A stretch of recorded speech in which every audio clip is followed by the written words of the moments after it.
Hello à tous. Quand on a un site e-commerce ou qu'on fait du marketing sur le web, je pense que l'une des compétences essentielles à maîtriser, c'est le copywriting, c'est-à-dire l'art d'écrire pour vendre. Ça peut être pour vendre un produit, convaincre d'une idée, donner envie d'en savoir plus. Sans un beau copywriting, c'est généralement difficile de faire des ventes. Aujourd'hui, nous sommes avec Théo Rossi. Théo est copywriter, formateur et auteur du blog lecopywriter.fr. Et dans cet épisode, on va donc parler de comment donner envie aux clients d'acheter. On va aussi partager avec vous des méthodes pour écrire des textes qui convertissent. On va vous dire quelles sont les erreurs à éviter et comment faire pour s'améliorer en copywriting. Mais avant de commencer, on voudrait vous remercier pour votre soutien et tous vos messages sur les réseaux sociaux. Vous êtes de plus en plus nombreux à nous écouter. Donc si vous aimez ce podcast, n'hésitez pas à en parler autour de vous. Pour nous donner un petit coup de pouce et nous aider à le faire connaître, le meilleur moyen, c'est d'aller sur iTunes et de laisser un avis 5 étoiles. C'est vraiment ce qui permet d'être visible dans les recommandations et donc de faire découvrir le podcast e-commerce geeks au plus grand nombre.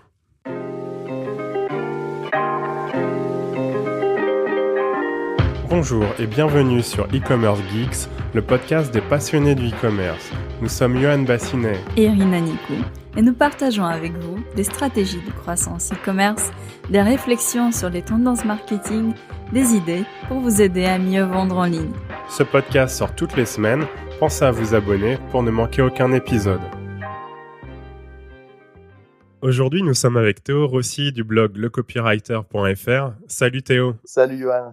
Hello Théo. Salut Irina. Alors on est ravis de faire cet épisode avec toi. Ça fait plusieurs semaines qu'on essaie de se trouver un moment pour faire l'épisode ensemble. Avant d'entrer dans le vif de ce sujet, pourrais-tu te présenter ? Pour la petite présentation, moi ce que je dis généralement c'est que là j'enseigne le copywriting aujourd'hui aux gens, plus aux infopreneurs qui veulent augmenter leurs ventes, qui ont des formations etc. à vendre. Et en fait j'ai pas commencé comme ça, j'étais copywriter professionnel pendant 3 ans. Et j'offrais mes services et tout ça. Et en fait, voilà, après 3 ans, après avoir rédigé plein de pages de vente, plein d'emails pour des clients, j'ai vu que certaines personnes avaient des difficultés, en gros, ou des demandes par rapport à ça. Et puis, on me demandait du coup des conseils dessus. Donc, au début, je commençais à donner des conseils. Et puis là, maintenant, c'est mon business, en fait, de vendre des formations, des produits, des services sur le sujet. Et voilà, en gros, j'aide les gens sur le copywriting. Oui, le copywriting, c'est une compétence clé et une compétence qui, à mon avis, ne reçoit pas assez d'attention. Et c'est pour ça qu'on voulait discuter avec toi aujourd'hui de copywriting. Je pense que ça peut aider beaucoup de nos auditeurs à booster leur vente. Pour moi, en fait, vendre en ligne sans un bon copywriting, c'est comme si tu rentrais dans un magasin qui ne raconte aucune histoire, où tu ne peux pas toucher les produits ni les essayer. Et pire encore, il n'y a aucun vendeur pour te renseigner. Le copywriting, je pense, c'est super important. Et ce n'est pas juste les textes qu'on met tout simplement sur le site pour remplir l'espace ou pour remplacer le lorem ipsum dans le design. C'est plus de la persuasion et surtout, il y a pas mal de psychologie qui rentre en jeu. Pour moi, ouais, c'est essentiellement la psychologie. Après, justement, tu arrives à comprendre comprendre le mieux possible ton prospect.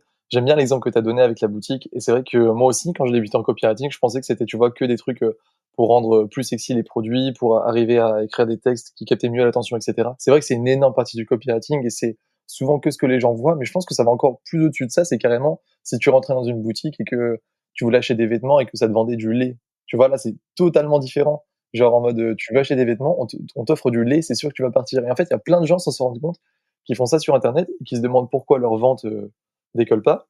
Et ils se disent oh là là, ça doit être un problème de mon appel à l'action, il est rouge au lieu d'être bleu, ou il faut que j'utilise cette formule de titre, tu vois. En fait, ils se trompent totalement.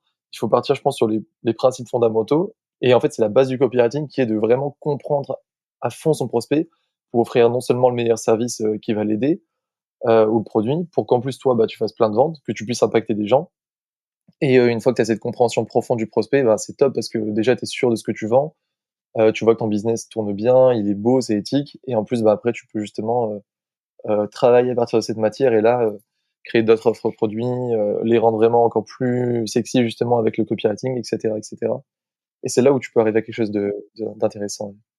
Oui, et surtout, je pense que on se rend pas compte, mais on achète beaucoup en se basant sur nos émotions. et que c'est après en fait qu'on justifie notre choix avec des arguments rationnels. Et justement, je voulais te demander quels sont les leviers psychologiques que toi tu utilises dans le copywriting pour créer de l'émotion, donner envie aux clients d'acheter. Ouais, c'est intéressant ce que tu dis. C'est vrai qu'il y a une grande part d'émotion et il y a aussi de la logique. Le meilleur copywriter, entre guillemets, il comprend ça, il va essayer de jouer sur les deux, en fait. Il y a souvent un truc qui dit, c'était David Ogilvy, je crois que c'est un grand copywriter, qui disait en gros, on achète sous le coup de l'émotion comme ça, mais il faut aussi penser que le client, il va devoir justifier à sa femme, ou entre guillemets à ses amis, ou à sa famille, je sais pas, tu vois, pourquoi il achète ça. Et c'est un peu le même truc qu'Apple, tu vois. Apple, on n'achète pas un iPhone parce que il a un super méga processeur ou parce qu'il a tant de mégapixels dans les appareils photo.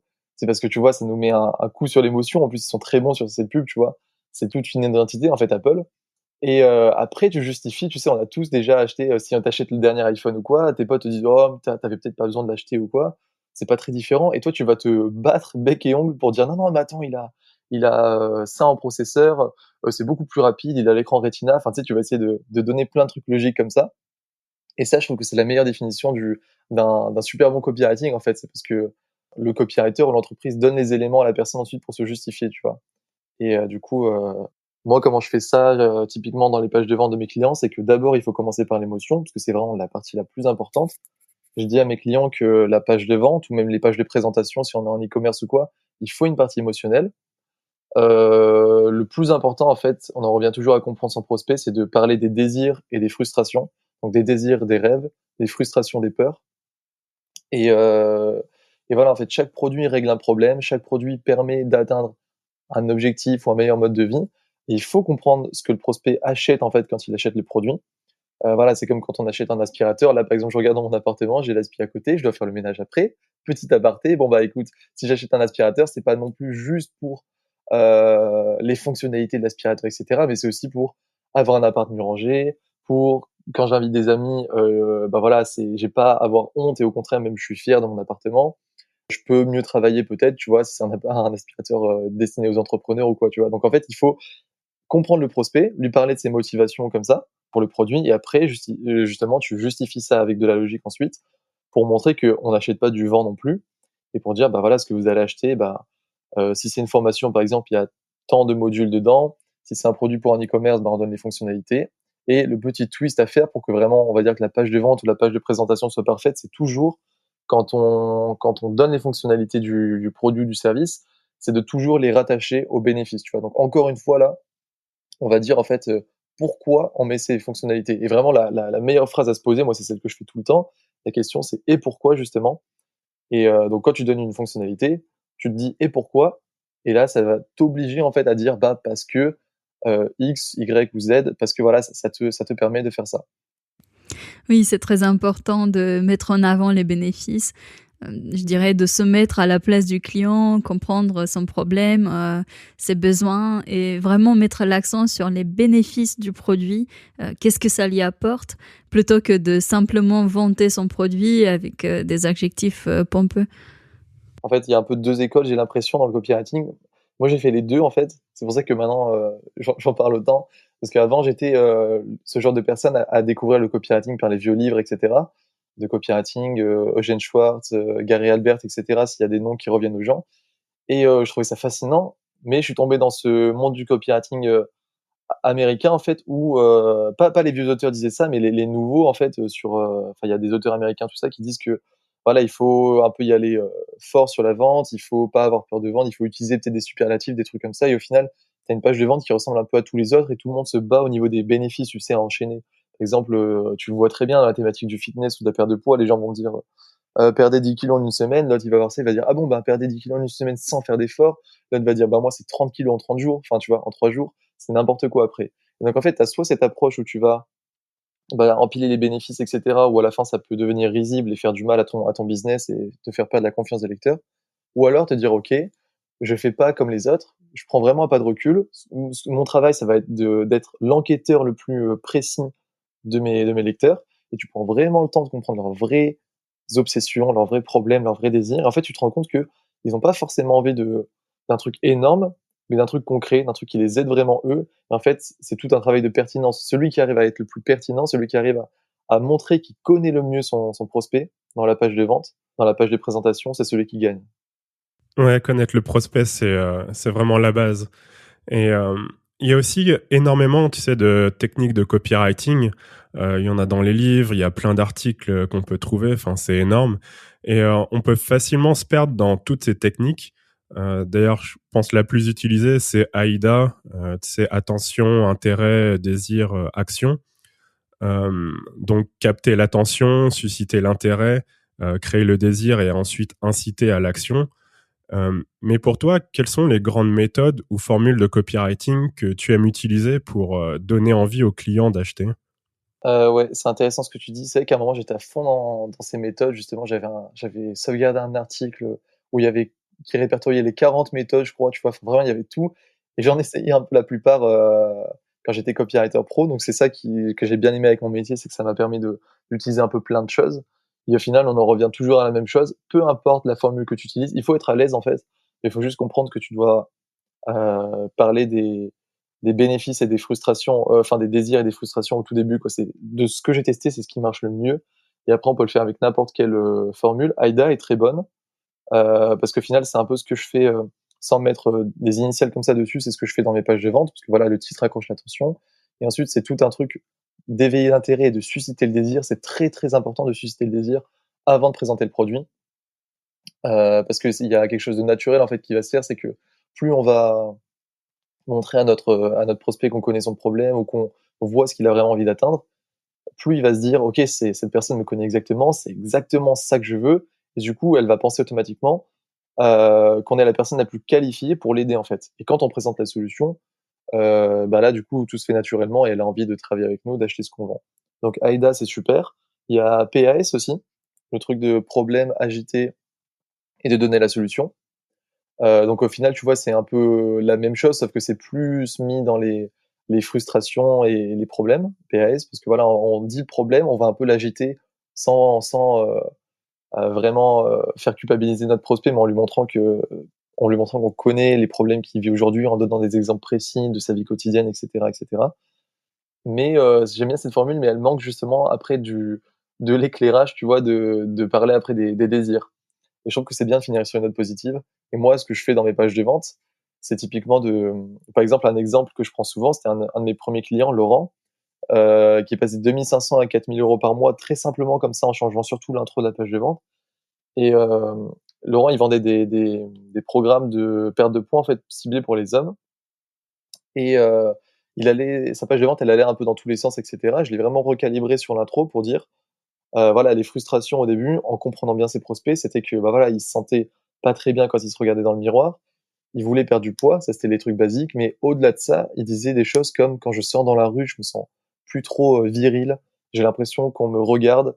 J'ose presque pas sortir de chez moi parce que je pense déjà à comment je vais me sentir» et cetera et cetera. Donc ça, c'est des choses super fortes, tu vois? Donc ça, je l'ai appris en apprenant à les apprendre justement, les prospects. Donc j'en parle avec, les frustrations, les problèmes.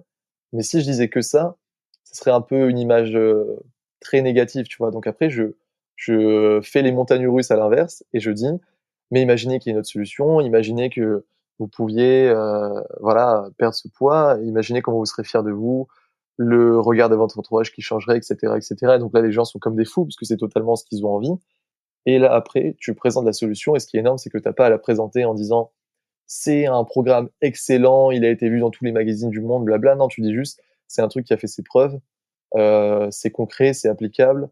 Moi, j'ai vraiment donné les meilleurs exercices pour vous» et après tu présentes les produits tout simplement, tu vois? Et du coup, ça a fait un carton cette page de vente parce que justement, on cherche à comprendre le prospect comme il faut, à construire la page de vente comme il faut, donc voilà, comme j'ai dit avec, l'émotion au début et ensuite à présenter la solution simplement. Ouais, c'est vrai que la formule PAS, PAS, ça fonctionne bien. Moi, j'aime bien l'utiliser d'une manière un peu en, avec une formule un peu en 5 étapes qui fonctionne bien, par exemple, pour de la publicité ou de l'email. C'est juste avant le PAS, de commencer par une histoire d'un groupe de personnes dans laquelle il y a un problème ou il y a un souci. Et ensuite, j'essaye d'interpeller le lecteur en lui disant peut-être que ça t'arrive à toi aussi. Et en fait, les faits recherchés, c'est qui voient en lui, enfin, qui se disent ouais, c'est vrai, j'ai aussi ce problème. Et ensuite, là, je commence dans le pass. Donc, je pose le problème. Je dis, voilà, le problème, c'est que peut-être que tous les hivers, je sais pas, tous les hivers, t'es enrhumé. Et ensuite, je vais agiter le problème en lui disant, voilà, t'as tout essayé, t'as essayé, je sais pas, des médicaments, t'as essayé des tisanes et ça n'a pas fonctionné. À chaque fois, c'est le même problème. Mais c'est pas de ta faute. Tu n'es pas seul. Et ensuite, je vais poser la solution. Donc dire, voilà, je sais pas, après des années de recherche, on a justement inventé un vaccin contre le rhume qui va pouvoir te soigner. Et là, ça passe tout seul. Voilà. Ouais, non, c'est intéressant ce que tu dis. Et c'est pour ça qu'on en revient toujours à la même chose. Moi, je suis vraiment la petite mémé qui radote, mais quand tu comprends mieux tes prospects, tu peux dire ça, en fait, faire cette formule sans passer pour le marketeur. Parce qu'au final, tu vas dire des choses que seuls eux peuvent penser, tu vois. Ce qui est hyper important, mais c'est le plus dur à faire, mais c'est là où tu peux avoir les meilleurs résultats, c'est de comprendre le désir caché, tu sais. Par exemple, voilà, quand moi j'ai découvert que pour Laurent, la page de vente de Laurent, les gens voulaient pas juste perdre du poids, mais redevenir viril, pouvoir marcher dans la rue comme ils voulaient et se sentir fiers d'eux. Ça, tu vois, il y a tout un monde entre juste perdre du poids et se regarder dans le miroir et vraiment retrouver une nouvelle vie et pouvoir en fait en finir avec ses démons, tu vois. Et quand on a parlé de ça, les gens étaient comme des fous et ils pensaient plus qu'à acheter le truc de Laurent et surtout pas celui de quelqu'un d'autre, parce qu'au final, c'est lui qui les a le mieux captés, tu vois. C'est pas facile à faire ça, j'ai pas pu faire ça sur toutes les pages de vente, mais à chaque fois, c'est vrai que celle qui vendait le mieux, et en plus où les gens après étaient le plus heureux d'acheter, c'était avec ce désir caché. Ouais, c'est vrai que c'est important de. Toutes ces formules, elles sont bien, mais c'est important de vraiment les adapter au secteur et aussi au format qu'on veut utiliser. Si c'est un email, c'est différent. Si c'est une page de vente ou une page produit, faut les adapter pour que ce soit beaucoup plus percutant pour le client. Ouais, tout à fait, ouais. Puis en plus, toi, au moins, tu te sens éthique. Je sais pas comment les gens veulent vendre, mais je sais que moi, j'ai pris ce parti de dire vente éthique, vente authentique que j'apprends, parce qu'il y a plein de gens qui vont juste dire des petites formules, etc. Et moi, parce que je sais qu'il y a des gens qui veulent sonner authentiques, qui veulent vraiment aider leurs lecteurs, etc. Tu vois, et c'est tout à fait honorable et j'espère pouvoir aider ces gens-là, du coup. Dans ce qu'il disait Johan, une chose intéressante à retenir, c'est le fait de raconter une histoire.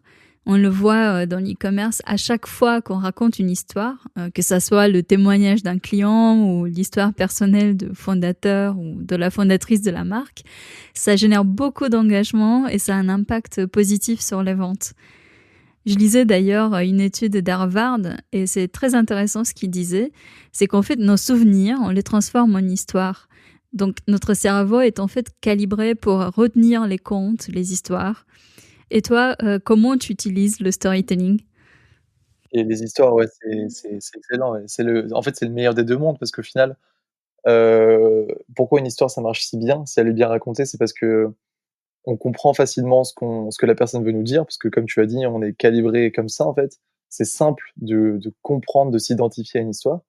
Et c'est là où on peut faire passer le plus d'émotions au final, parce qu'on entre dans un truc sans être fantaisiste, tu vois? Mais on entre dans, voilà, dans un monde où on raconte et dès que tu racontes, ben, c'est tout de suite plus simple en fait de faire passer les émotions. C'est comme quand tu es en fait, en train de boire un verre avec, un pote ou une pote comme ça tranquillement et tu lui racontes, je sais pas, ta dernière amourette ou ton ta dernière anecdote, un truc marrant qui s'est passé ou quoi. Tu vas raconter, tu vois? Tu vas être dans ce mode sans du tout être, le conteur fantaisiste qui va parler de dragons ou quoi, mais juste tu vas raconter. T'as la personne en face qui t'écoute, toi tu racontes et du coup, tu rentres dans un mode où vraiment, ouais, tu peux, comment dire? Bah, faire des hauts et des bas, parler des péripéties, parler des obstacles, mettre de l'émotion là d'un coup et du coup, en fait, tu sens que si tu la racontes bien l'histoire, les gens en face de toi sont accrochés quoi, tout simplement et il faut essayer de revenir à cette base-là, en fait, de se dire qu'en fait, une histoire, c'est pas si compliqué que ça, c'est ce qu'on fait dans la vie de tous les jours, on en raconte tous les jours, sauf que je sais pas si les gens, vont peut-être se reconnaître, mais moi avant justement quand j'entrais dans le copywriting, j'étais fasciné par le storytelling et je lisais plein d'articles dessus, j'ai acheté des livres et cetera, mais même des livres de gens justement qui avaient écrit, des scripts pour, Disney, des trucs comme ça, tout ça, tu vois? Et en fait, je le dis clairement, ça m'a jamais servi, au contraire, ça m'a fait plus de mal qu'autre chose parce que je cherchais à raconter une histoire de malade, tu vois? Genre, je voulais tous les outils et cetera. J'en avais juste oublié qu'il fallait revenir à la base, c'est-à-dire parler d'humain à humain, tu vois? On oublie trop souvent que quand on écrit une page de vente, voilà, il y a une vraie personne en face de nous. Si tu arrives à te rappeler de ça, moi, j'aime bien donner l'exemple de ce que j'ai dit, le verre au bar, en fait, vraiment comme si t'étais, voilà, avec un pote ou, enfin n'importe qui, en fait, que t'aimes et que tu peux te visualiser en train de parler. Et sauf que cette personne, c'est ton prospect, du coup, tu vas lui dire, bah voilà, soit tu racontes ton histoire personnelle si ça t'est arrivé pour parler du produit, du service, tu sais, une sorte d'avant-après. Soit tu parles de lui-même, en fait, mais en disant tu, quoi, tout simplement. Donc, soit tu dis, ah putain, la dernière fois, ça m'est arrivé ça, j'aimerais bien résoudre ce problème, blablabla. Et la personne va se dire en face, putain, ouais, moi aussi, ça m'est arrivé aussi. Tu vois, tu peux le voir, ça dans la vie réelle, ça arrive. Ou alors tu dis, ça c'est dans la page de vente, tu dis, ben, je vois que tu galères avec ça. Peut-être que c'est chiant en ce moment, ça, et cetera. Est-ce que c'est vrai? Est-ce que tu galères? Tu vois, tu lui poses la question. Dans la vraie vie, elle va te répondre, mais dans la page de vente, elle va se dire: «Oui, oui, c'est vrai». Puis après, tu continues. Peut-être que tu dis: «Ouais, moi aussi, j'avais ce problème», et cetera. Après, tu dis: «Mais en vrai, tout n'est pas perdu». Enfin, tu vois? Et tu commences à aller vers le positif après. Mmh. Et je pense qu'avec le storytelling, enfin, le danger, c'est de rester un peu trop bloqué dans la technique et comme tu disais, d'oublier qu'en fait, en face en face, il y a une personne et d'imaginer que c'est quelqu'un, que c'est un ami, c'est quelqu'un que voilà, de qui, tu es proche. Et justement, à ton avis, quelles sont les erreurs, classiques que les gens font en copywriting? Je pense que c'est celle que j'ai faite sur mon ancien blog, hein. C'est vraiment de se dire, en fait, de pas du tout comprendre ce qu'est une page de vente et de se dire juste, «OK, je vais rédiger un truc, je veux absolument vendre mon offre ou quoi». Moi, c'était mon premier service de coaching. En fait, je suis allé, pomper, on va dire des ouais, soit des formules, je regardais plein de formules, soit des textes à trous, de modèles américains, de pages de vente, et cetera. Et en fait, les gens se sont pas du tout retrouvés dedans. Je l'ai déjà raconté cette histoire, j'ai eu aucune vente. En fait, une seule, mais la personne, qui m'avait acheté a demandé le remboursement dans les 5 minutes ensuite en disant: «Mmh, je suis pas sûr en fait que vous soyez la bonne personne, pour m'aider». Et moi, ça m'a foutu un coup au moral, quoi. C'est pour ça qu'après j'ai appris le copywriting et je me suis rendu compte au fur et à mesure des années et avec le recul que j'avais des bonnes techniques de vente, on va dire, parce que je recopiais des trucs d'américains, tout ça. Mais les techniques de vente marchaient pas du tout parce que, ben, il y avait aucune émotion, quoi. Je ciblais pas du tout ce qu'il fallait pour mes prospects. Je faisais que parler du produit, du service. Je pensais que j'allais leur donner envie en listant plein de bénéfices, plein de fonctionnalités. Mais c'est toujours la même chose, en fait. Si tu offres des bananes à quelqu'un qui veut des tomates, ça va pas du tout marcher, quoi, tu vois? Et du coup, moi, je leur disais qu'ils allaient avoir, je sais pas, plein de trucs. Je disais: grâce à ce coaching, vous allez avoir plus de trafic, vous allez avoir, plus d'inscrits, plus de ventes, vous allez pouvoir vivre la vie de vos rêves, et cetera, tu vois? Donc je disais, en fait, un peu ce que tout le monde dit, sauf que c'était creux. Je restais à la surface. Ils pouvaient pas se reconnaître parce qu'il y avait aucun truc précis. Je prenais pas le temps. Comme j'avais pas pris le temps de les comprendre, je pouvais rien dire, tu vois? Alors que maintenant, comme je sais que mes prospects et leur page de vente, c'est presque, enfin, c'est un enjeu vital, tu vois? Des fois, c'est vraiment le truc qui va pouvoir leur faire passer, le business de je commence à vivoter à vraiment je vais en vivre super bien. Et ben, je peux leur dire ça, ils se retrouvent vraiment dedans. Je sais qu'ils galèrent avec l'introduction, je sais qu'ils galèrent à dire des choses dedans pour vraiment, bah, bien harponner leurs prospects et puis, c'est un peu fort comme mot harponner, mais bien accrocher l'attention de leurs prospects et ensuite être sûr qu'ils la lisent jusqu'au bout. Je sais qu'ils stressent quand ils commencent à l'écrire. Je sais qu'il y en a, ils me disent vraiment: «Je me ronge les ongles, ça me saoule, j'arrive même plus à taper ensuite tellement je suis stressé», et cetera. Donc tu vois, toutes ces choses, comme j'ai pris le temps de les comprendre, quand je les dis, forcément ça connecte sur la page de vente. Parce que c'est vrai, tout simplement. Et dans mon ancienne page de vente, j'ai pas du tout fait ça. Donc l'erreur, je pense, principale, c'est de se dire, qu'en fait, on connaît ses prospects parce qu'on voit un peu, les autres pages de vente dire la même chose. Mais si on fait la même chose, il faut se dire que souvent les gens ont pas des résultats excellents, en fait. Donc on va avoir les mêmes résultats, ce qui est, médiocre. Et ouais, la pire erreur, c'est de vendre sans être sûr de comprendre, quoi. De toute façon, tu le sais, tu le sens quand tu as vraiment envie, en fait, de l'écrire la page de vente quand, tu connais tes prospects parce que, bah, tu sais que ce que tu vas écrire, ça va être excellent et tu sais que tu as plein de choses à dire, quoi, tout simplement. Tu es en mode: «Putain, il faut que je dise ça, il faut que je dise ça». C'est vrai qu'il m'avait dit ça, il faut que je le mette dans l'introduction, blabla. Parce qu'en fait, tu as la personne en face de toi et c'est très facile de parler à un humain, à quelqu'un que tu as vraiment envie d'aider, en fait, plutôt que de dire: «Comment je vais pouvoir vendre au maximum mon produit ou service». Ouais, c'est exactement ça. Faut pas perdre de vue, en fait, à qui on vend, en face. Et le danger, c'est souvent de rester dans des formules, toutes faites et de les appliquer, bêtement et de pas, d'oublier à qui on parle, d'oublier, comment réfléchit, le client derrière et d'écrire quelque chose qui ne fonctionne pas, au final. Ouais, c'est clair. Et à ton avis, tu sais, quelqu'un qui commence en copywriting ou qui a envie de s'améliorer, à ton avis, par où quelqu'un pourrait commencer, pour apprendre et s'améliorer en copywriting? Par mes formations, c'est vraiment les meilleurs du monde, il faut vraiment les acheter en masse. Non, en vrai, le copywriting, hem, il y a souvent des gens qui donnent des exemples de livres et cetera. Il y a très souvent les Boron Letters qui reviennent, Influence Ouais. et manipulation. Moi, j'ai commencé par là, comme plein de gens, donc c'est vrai que ça peut pas faire de mal. Mais je trouve que la persuasion a pas changé, ça c'est clair. C'est ça, c'est depuis, voilà, depuis, des centaines d'années, on est toujours calibré pareil et cetera et c'est ça qui est top quand tu apprends la compétence, tu sais que ça va te servir pour le reste de ta vie. Mais internet, ça a changé les choses par rapport au contenu, en fait. Maintenant, quand on vend, généralement, on vend pas, à quelqu'un qu'on connaît pas, en fait. On lui a envoyé des emails, on a créé du contenu autour, tu vois? Il y a un blog, il y a un site. Donc en fait, il faut penser à ça.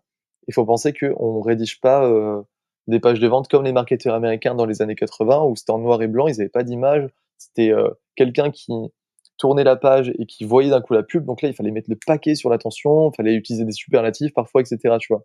Donc là, on peut être plus soft, plus réfléchi, plus détendu parce que la personne, on lui a déjà parlé avant, tu vois? Même pour les gens qui font de l'e-commerce, on a une relation avec les gens quand on a leur adresse email. En fait, on leur envoie des news, des anecdotes sur le produit, on leur dit comment, bah, voilà, ça va pouvoir les aider, même des promos, tu vois? En tout cas, on est en contact avec eux. Donc ça, faut jamais perdre de vue ça, parce que vraiment c'est différent et après un super truc pour commencer, ouais, les born letters, c'est cool et ce que j'aime bien dire, en fait, c'est tout simplement de lire les pages de vente qu'on aime bien. Vraiment, si vous avez acheté des produits ou des services en ligne, relisez, retrouvez la page de vente que vous avez achetée parce que ça veut dire que c'est une bonne page de vente et elle marche sur vous.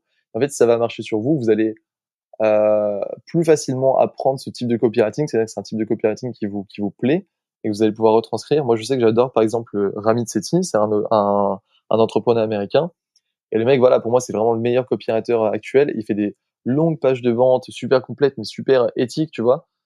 Et en fait, je les lis et déjà, ça m'imprègne et ensuite j'essaie d'analyser, tu vois? Je me dis: «OK, pourquoi il m'a fait acheter cette formation?» Et je vois que du coup, bah, oui, au début, il y a de l'émotion. Je vois que, ah, il a utilisé un terme que moi-même je reprenais, tu vois? Après, je vois que, il a, comment dire? Éliminé mes objections, tu vois? En fait, quand tu le vois après d'un œil, il faut essayer de la lire normal et après d'un œil avec un œil de copywriter, même si voilà, on n'a pas encore trop d'expérience et tout ça, on se dit: «Putain, c'est vrai que là, tu vois, par exemple, je me posais cette question et il y a répondu en même temps, en fait, en même temps que j'étais en train de me la poser». Donc ça, c'est un truc fort, tu vois? Tu dis: «OK, c'est pas mal». Après, d'accord, là, il me parle de l'offre. Moi, j'allais pas trop acheter, mais d'un coup, hop, il met des témoignages et une garantie. Ah, ça, c'est vrai que ça m'a fait acheter, je me souviens, ça m'a rassuré, tu vois? Donc en fait, tu revois le chemin avec lequel, tu es parvenu à te convaincre, en fait, tout seul et ça, c'est hyper puissant. Cool, cool. Et tu sais, quand j'ai commencé, en fait, au début, c'était difficile pour moi de me concentrer, de trouver les bons mots pour écrire, sur une page de vente ou un email. Est-ce qu'il y a des techniques que tu utilises, toi, pour, réussir à écrire des bons textes, même quand tu es fatigué, même, quand il fait pas beau dehors ou quand il fait beau dehors et que tu as envie de sortir ou en fait, des techniques que tu utilises pour réussir à te mettre dans la zone?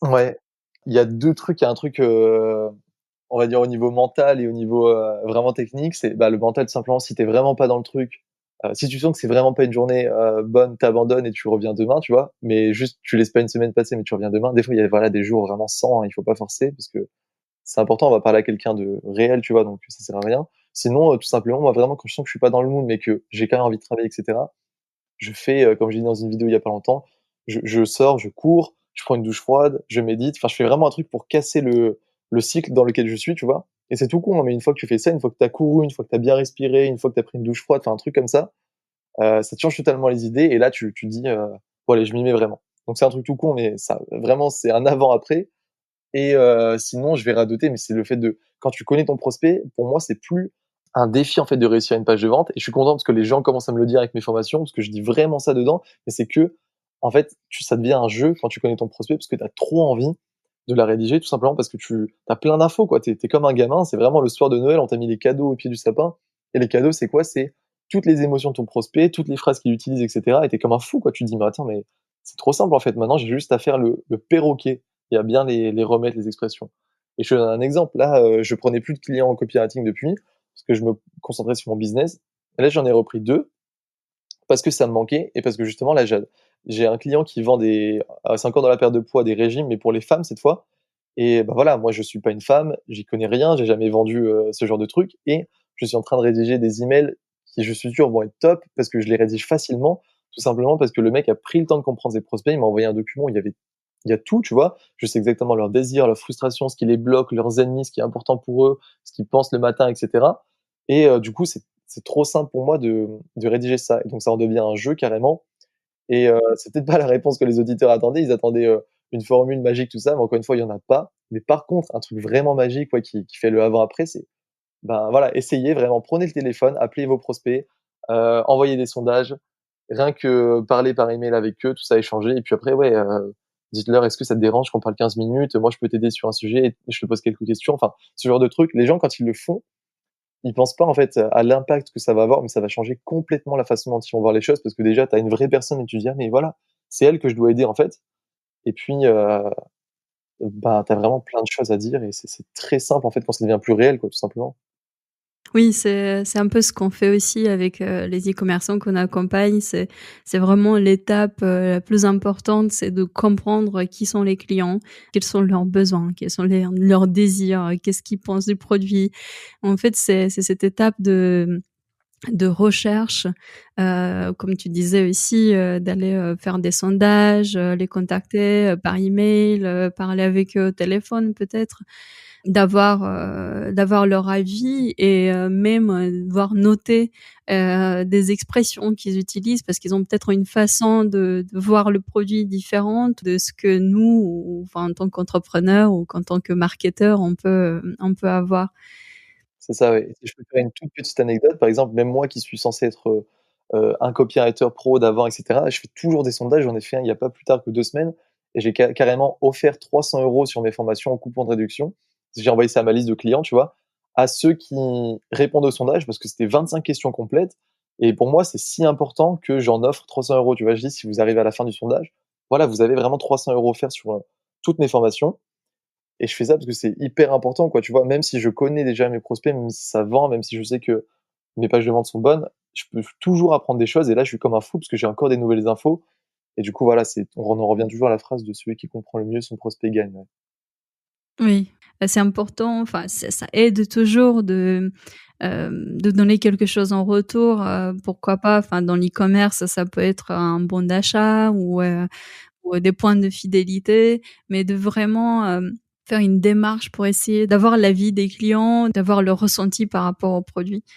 Ouais, j'aime beaucoup ce que tu as dit, démarche, ouais. Il faut être Pour moi, il y a vraiment 2 personnes, hein, qui dans la vente, c'est ceux qui font l'effort de comprendre le prospect et les autres. Et les autres, c'est pas qu'ils sont méchants ou ils sont mauvais, ils sont pas beaux, c'est juste que bah, ils vont plus galérer parce qu'ils ont moins ce côté réel, tu vois? Ils vont essayer de prendre des tactiques, prendre des formules et cetera. Mais ceux qui font l'effort de comprendre, ils ont plus besoin de ça, même s'il faut toujours structurer et cetera, tu vois? Mais ça bah, voilà, c'est beaucoup plus concret, tu comprends comment tes prospects marchent et du coup, tu sais leur parler. Oui, en fait, c'est sur, dans l'e-commerce, une chose qu'on fait aussi, des fois, enfin, au cas où, tu veux aller plus vite et il y a pas vraiment, moyen de prendre contact rapidement avec les clients. Une chose, qui est intéressante à faire, c'est aussi d'aller, par exemple sur, Amazon et regarder des produits, similaires, un peu dans la même catégorie, même positionnement et voir, lire les commentaires des gens, les avis, clients, sur Amazon et même là, rien que là, il y a des fois des bonnes expressions à piocher, découvrir des besoins, des clients que que tu aurais pas imaginé donc et ça prend, ça se fait rapidement, enfin ça nécessite pas, beaucoup d'efforts ou beaucoup de moyens donc c'est pas une grosse enquête, mais c'est rien qu'en faisant ça, on peut, apprendre plus, sur, nos clients, sur nos prospects. C'est clair, j'ai une petite anecdote par rapport à ça, parce que je travaille pas beaucoup avec les e-commerçants, mais j'en avais travaillé avec un et le mec vendait des bah, j'ai la gourde à côté de moi d'ailleurs, une gourde, tu vois? Tout simplement, en mode, assez belle et tout ça, mais juste, une gourde quoi, vraiment qui contient de l'eau et sur Amazon, il y avait plein de gens qui posaient des questions, sur les gourdes, les autres gourdes et vraiment une question qui revenait mais tout le temps, c'est tout con et c'était, «Est-ce que, ça va se renverser dans mon sac si ça bouge un peu? Est-ce que le bouchon il est vraiment, étanche? Est-ce que, si je fais un petit geste, ça va le faire? Est-ce que si elle tombe, ça va pas tomber?» Et en fait, on répondait pas à ces questions et bah, pour moi, c'était hyper important. Je suis sûr qu'il y a des gens qui ont pas acheté parce qu'on n'a pas répondu à leurs questions et du coup, une des premières choses qu'on a mis, dans le texte de présentation, c'était vous inquiétez pas. Enfin, tu vois, en fait, les autres pensaient que c'était naturel, tu vois, que ça tombe pas, et c'est vrai. Mais les gens posaient tout le temps cette question. Alors on l'a dit, vous inquiétez pas, c'est vraiment étanche, même si ça tombe, même si c'est dans le sac, même si vous avez un voyage ou quoi, tu vois. Et bah, je sais pas si ça a beaucoup marché. J'ai pas du coup de data, mais en tout cas, je pense qu'il y a des gens qui avaient été frustrés de pas avoir cette réponse, qui ont pu peut-être acheter cette gourde, tout simplement parce que on leur dit, quoi, tu vois. Et des fois, on pense que c'est naturel, mais il y a des choses comme ça. Donc ouais, Amazon, c'est trop bien pour les e-commerçants. Tu peux voir les avis négatifs aussi. Les gens vont se plaindre de quelque chose, et s'il y a quelque chose qui revient tout le temps, c'est que c'est important à en parler. Oui, c'est clair, il faut essayer de dissiper les doutes que le client pourrait avoir. Et puisqu'on parlait des étapes, là on parlait de la recherche, quelles seraient les étapes à suivre? Si quelqu'un nous écoute aujourd'hui, qu'il ou elle se dit tiens, c'est intéressant, il faudrait que j'améliore le copywriting sur mon site, par où il faudrait commencer? Enfin, quelles sont les étapes qui devraient suivre? Bah déjà, c'est voir si on a bien cette dimension entre l'émotion et les faits du produit, quoi.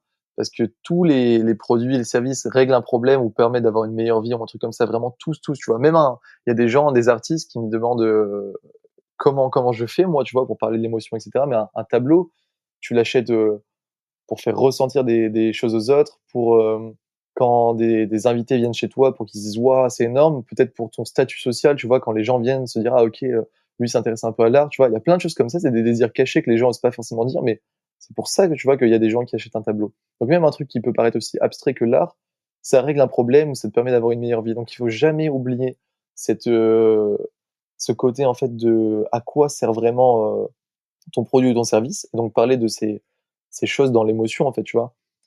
Pour les autres produits, c'est souvent plus simple, tu vois, pour des formations, justement, bah ça, moi, mes formations de copywriting, c'est pas juste, tu vas apprendre à faire de meilleures ventes, c'est voilà, tu vas avoir un business qui tourne, tu vas être plus libre, etc., etc.